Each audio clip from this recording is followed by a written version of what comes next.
মানুষের জীবনে অর্জন করার জন্য বড় স্বপ্ন এবং লক্ষ্য থাকে, কিন্তু কিছু নির্দিষ্ট কারণে তারা তাদের জীবনে আটকে থাকে। একজন ব্যক্তির প্রধান যে জিনিসটির অভাব রয়েছে তা হলো ফোকাস, কারণ যখন একজন ব্যক্তি মনোযোগের অভাব থাকে তখন সে সারা জীবন থেকে নিয়ন্ত্রণ হারিয়ে ফেলে, এবং এটি তরুণ প্রজন্মের সমস্যার কারণ। তাদের বেশ কিছু জিনিসের প্রতি আসক্তি রয়েছে যা তাদের পটেনশিয়াল সম্পূর্ণরূপে নষ্ট করে দিচ্ছে। এই প্রজন্মের কিশোর কিশোরীদের সবচেয়ে বড় সমস্যা হলো তারা জানে না কোনটা তাদের জন্য ভালো আর কোনটা খারাপ।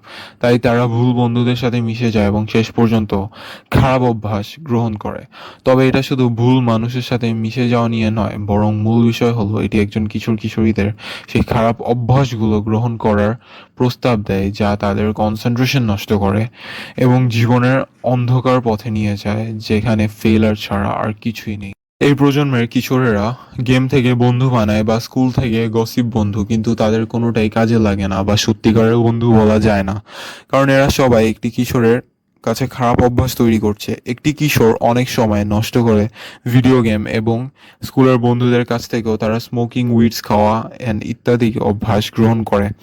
এবং গসিপ করা বন্ধুরা এমন বন্ধু যারা সাধারণত কারোর পেছনে কথা বলতে পছন্দ করে। তাই যে ব্যক্তি সেই বন্ধুদের কেটে ফেলতে পারে সেই ব্যক্তি সেই অভ্যাসগুলিও জীবন থেকে বাদ দিতে পারে। এই প্রজন্মের আরেকটি বড় সমস্যা হলো লাস্ট, এবং বিনামূল্যের ওয়েবসাইটগুলির প্রচুর আসক্তি রয়েছে, যার ফলে তারা গভীর রাতে পর্ন দেখা, মাস্টারবেট করা এবং ঘুমের পাশাপাশি শক্তি নষ্ট করে। জীবনে ফোকাস রাখতে সবচেয়ে গুরুত্বপূর্ণ বিষয় হলো ঘুম, এবং যে ব্যক্তি তাড়াতাড়ি ঘুমায়, তাড়াতাড়ি জাগে এবং একটি নিয়মিত রুটিন ফলো করে, তার জীবনে সফল হওয়ার বড় সুযোগ রয়েছে। একটি সুস্থ মন একটি সুস্থ শরীরে থাকে, যার অর্থ হলো পরিষ্কার মন থাকতে হলে আপনাকে আপনার শারীরিককে একটি ভালো আকারে রাখতে হবে। শারীরিক স্থিতিশীলতা হলো পুরুষদের সবচেয়ে বড় ফ্লেক্সগুলির মধ্যে একটি, কারণ একজন ব্যক্তি যিনি বেশি মোটা বা রোগা তাকে ভালো দেখাবে না, তাই আমাদের শরীরের আকৃতির দিকে নজর রাখতে হবে। আজকাল একজন কিশোর কিশোরীর কাছে তাদের পটেনশিয়াল এবং সময় নষ্ট করার জন্য প্রচুর উৎস রয়েছে। ভিডিও গেম দেখা, নেটফ্লিক্স দেখা, পর্ন সাইটে লম্পট কন্টেন্ট এবং মাস্টারবেটিং, ধূমপান, অলস হওয়া এবং কাজ না করা বা পড়াশোনা করা। এবং সবচেয়ে খারাপ দিক হলো এই অভ্যাসগুলো একজন ব্যক্তির ব্যর্থ হওয়ার জন্য যথেষ্ট। জীবনের প্রতিদিন আমরা আমাদের জীবনের অগ্রগতির দিকে নজর রাখবো, কিন্তু আজকাল এই ধরনের অভ্যাস গ্রহণের মাধ্যমে আমাদের জীবনে আরো অবনতি হচ্ছে। 99% মানুষ মজাদার জিনিস থেকে তাদের সুখ পায়, যেটি পর্নোগ্রাফ দেখার মতো অশুভ বা চকলেটের মতো নির্দোষ। কিন্তু একজন মানুষ যদি সত্যি জীবনে ভালো কিছু অর্জন করতে চায়, তাহলে সে তার জীবনকে এভাবে পরিচালনা করতে পারে না।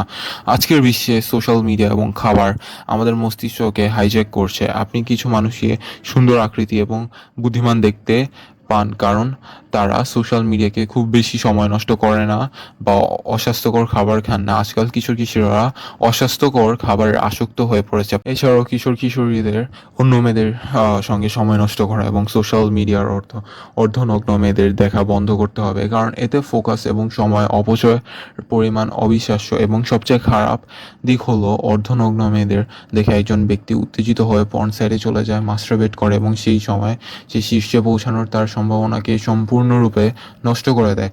ফলস্বরূপ এটি তার সামাজিক ক্ষমতায় সমস্যা সৃষ্টি করে এবং তার অগ্রগতিতে সমস্যা তৈরি করে।